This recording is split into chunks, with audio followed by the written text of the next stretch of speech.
pemirsa, senang sekali saya Putri Najwa dapat kembali menyapa Anda dalam Unhas Daily. Dalam beberapa menit ke depan kami akan menyajikan berita-berita terpercaya hanya untuk Anda.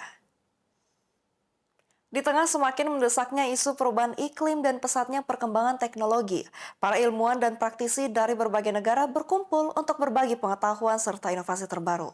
Fakultas Teknik Universitas Hasanuddin pun turut ambil bagian dengan sukses menyelenggarakan The Second International Conference on Research in Engineering and Science Technology 2024 pada Rabu 25 September 2024.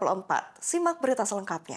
The Second International Conference on Research in Engineering and Science Technology 2024 sukses digelar oleh Fakultas Teknik Universitas Hasanuddin. Konferensi internasional ini diselenggarakan pada Rabu 25 September 2024 di Gedung CSA Lantai 1 Fakultas Teknik Universitas Hasanuddin Goa. Konferensi ini menghadirkan 5 keynote speaker dari 5 negara, yaitu Profesor Hattori Tsuyoshi dari Ehime University Jepang, Dr. Muhammad Safruddin dari Sejong University Korea Selatan, Dr. Peter Aning Anak Tedong dari University Malaya Malaysia, Dr. Mansur Maturidi Arif dari Stanford University Amerika Serikat, serta Profesor Sun Chiyonobu dari Akita University Jepang. Selain itu, Profesor Muhammad Bakhtiar Napu dari Universitas Hasanuddin Indonesia juga turut berpartisipasi sebagai pembicara. Mengusung tema Connecting Living Parameters with New Technologies for Restoring and Enhancing Quality of Life Amid Climate Change, konferensi ini berfokus pada pembahasan mengenai teknologi baru yang dapat meningkatkan kualitas hidup di tengah tantangan perubahan iklim. Acara ini menjadi ajang berbagi ide penelitian terbaru serta penerapannya di bidang teknik, baik bagi akademisi maupun praktisi industri. Kita melaksanakan ini sudah yang kedua kali. Kita sangat berharap besar bahwa ini bisa berlanjut untuk yang ketiga dan seterusnya, karena memang ini menjadi wadah yang sangat penting bagi para akademisi untuk sharing ide penelitian dari perspektif impact, significance, sama kualitas manuskrip. Jadi ini menjadi media pertukaran. Kita berharap menjadi media diskusi yang menarik untuk bagaimana pengembangan ilmu dan teori dan juga implementasinya di dunia praktis dan dunia industri. Dalam konferensi tersebut, Fakultas Teknik menerima 84 naskah ilmiah submission setelah melalui evaluasi teknis yang mempertimbangkan signifikansi dan kebaruan atau novelty karya tersebut.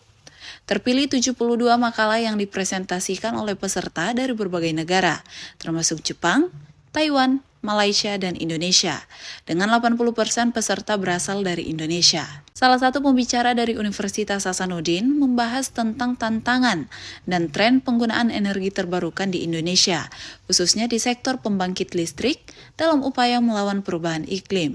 Apa saja tren yang terjadi, apa tantangannya, dan bagaimana solusi untuk supaya kita bisa betul-betul kampanye renewable energi itu bisa sukses dan bisa dilaksanakan dengan baik. Tentu harapannya peneliti semua berkolaborasi, ya. Jadi saya dari Pak Electrical Engineering, Power System Engineering tentu butuh kawan juga dari environmental dan dari bidang studi yang lain, dan kemudian kita dari kampus menyerahkan solusi-solusi yang kira-kira bisa dilaksanakan. Dan tentu saja apa-apa yang kita hasilkan dalam konferensi ini dari perguruan tinggi ini tidak akan ada artinya tanpa ada dukungan dan sinergi dari pemerintah maupun dari sektor industri. Ya, jadi tripartit, ya. Jadi dari akademisi, universitas, dan juga industri, kita dari pihak ini mengeluarkan ide-ide. Kemudian ya harus ada eksekutornya, ya, dalam hal ini dari pemerintah dan kawan-kawan dari industri. Dr. Peter dari University Malaya yang hadir langsung di Fakultas Teknik turut menyampaikan materi mengenai Smart City sebagai salah satu teknologi yang berkontribusi pada pembangunan kota-kota masa depan. Di Malaysia untuk membincangkan berkenaan isu berkaitan dengan peranan perancang bandar dalam climate change, ya. Jadi saya telah membincangkan bagaimana perancang bandar itu boleh menyumbang kepada mengurangkan climate change itu berlaku dari segi dengan adanya pelbagai perundangan, garis panduan dan juga polisi di peringkat kerajaan. Contohnya kalau di Malaysia, kami mempunyai yang dikelar sebagai Low Carbon City Framework. Low Carbon City Framework ini diguna pakai untuk mengurangkan pelepasan karbon dioksida ke udara dengan merancang bandar itu sendiri dari segi contohnya pembangunan yang mampan. Kita akan menekankan kepada adanya kemudahan pengangkutan hijau. Lagi satu, kita menekankan juga pembangunan kawasan lapang dan sebagainya bagi mewujudkan satu bandar yang berdaya huni atau dalam bahasa Inggeris kita panggil livable city. Hasil dari konferensi ini dapat memberikan kontribusi nyata bagi pengembangan ilmu pengetahuan dan teknologi, khususnya dalam menghadapi tantangan global seperti perubahan iklim dan pemanfaatan teknologi baru untuk meningkatkan kualitas hidup. Rahmatia, If Aisyah Rahman, Unhas TV. Pemirsa, setelah berhasil menggelar pelatihan serangga selama 2 seri, kini Fakultas Matematika dan Ilmu Pengetahuan Alam Universitas Hasanuddin kembali berkolaborasi dengan Pusat Riset Biosistematika dan Evolusi atau BRIN, menggelar pelatihan serangga seri 3. Berikut informasi selengkapnya untuk Anda. Pelatihan yang digelar pada 25 September 2024 ini merupakan pelatihan serangga seri 3 yang digelar dengan tujuan untuk memberikan informasi dan pengetahuan baru kepada para dosen maupun mahasiswa terkait serangga penyerbuk Indonesia. Meskipun dilakukan secara daring via Zoom meeting, pelatihan ini berhasil menarik antusiasme dari kalangan akademisi, baik tenaga pendidik yang berasal dari Unhas maupun luar Unhas, serta para mahasiswa. Hal ini terlihat dari jumlah peserta yang hadir mencapai kurang lebih 280 orang. Pelatihan serangga seri 3 ini juga menghadirkan Kepala Pusat Riset Biosistematika dan Evolusi, BRIN, Arif Nurkanto, SSC, MSI, PhD, dan Dekan Fakultas MIPA Unhas, Dr. Engineering Amiruddin, SSI, MSI, sebagai welcoming speech sekaligus membuka pelatihan serangga seri 3 ini.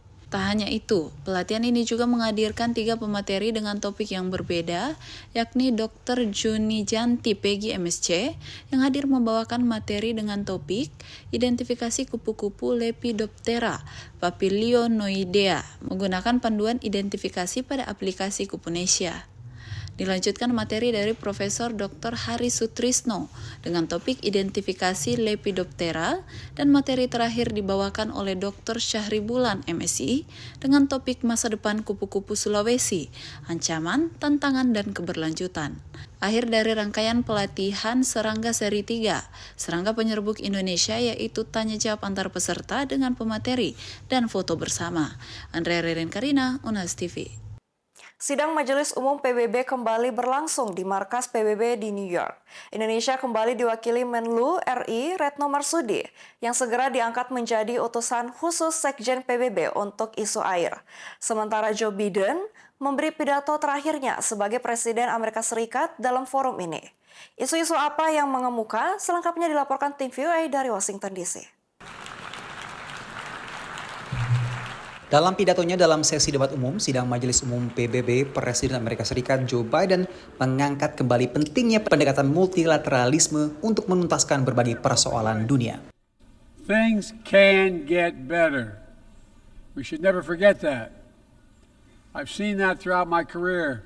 Pidato ini adalah yang terakhir bagi Biden yang memutuskan tak lagi mencalonkan diri dalam Pilpres AS pada 5 November. Ia pun mendapat sambutan yang hangat. Reestablishing norms, reestablishing alliances, reestablishing, America's role in the world. There is a lot of affection for him out there in most nations. Of course, there's a few where there is not. Satu sumber ketidakpuasan terhadap pemerintahan Biden adalah kebijakan Amerika Serikat terkait perang Israel-Hamas, perang yang belakangan meluas ke Lebanon dengan serangan terhadap kelompok Hezbollah. Full-scale war is not in anyone's interest. Even if the situation has escalated, a diplomatic solution is still possible. In fact, it remains the only path to lasting security to allow the residents from both countries to return to their homes and the border safely. Meluasnya konflik ke Lebanon sebelumnya juga diangkat Sekjen PBB saat membuka sesi debat umum. Lebanon is at the brink. The people of Lebanon, the people of Israel, and the people of the world cannot afford Lebanon to become another Gaza. Presiden Otoritas Palestina Mahmud Abbas memberi pidato pada hari Kamis waktu New York, sementara Perdana Menteri Israel Benjamin Netanyahu mundur dari jadwal semula dan memberikan pidato pada hari Jumat. Perang Israel-Hamas masih memecah belah negara-negara anggota PBB bahkan menjelang 1 tahun sejak serangan Hamas pada 7 Oktober. Dewan Keamanan yang berkali-kali gagal menyepakati resolusi terkait Gaza akhirnya berhasil menyepakati 4 resolusi yang berbeda. Terakhir pada bulan Juni menyepakati dukungan terhadap segeranya terjadi gencatan senjata, pengembalian seluruh sandera oleh Hamas, dan juga penekanan terhadap solusi 2 negara. Kepada VOA, Menlu Republik Indonesia Retno Marsudi meminta Amerika Serikat dan Dewan Keamanan bertindak lebih tegas. Kita tahu Amerika sudah berusaha juga untuk menyelesaikan masalah ini, tetapi we need more dari Amerika Serikat agar krisis ini betul-betul dapat dihentikan. Dan terutama kalau kita tetap sama. Dewan Keamanan PBB melihat sebuah atau bukan sebuah lagi, serangkaian kekejaman yang terus dilakukan, mosok sih Dewan Keamanan PBB tidak dapat melakukan sesuatu. Menlu RI akan berbicara di depan sesi debat umum Sabtu waktu New York. Di sela hari pertama sesi debat umum, Menlu mengadakan serangkaian pertemuan termasuk dengan perwakilan Bank Dunia serta Direktur Eksekutif Program Pangan Dunia, Cindy McCain.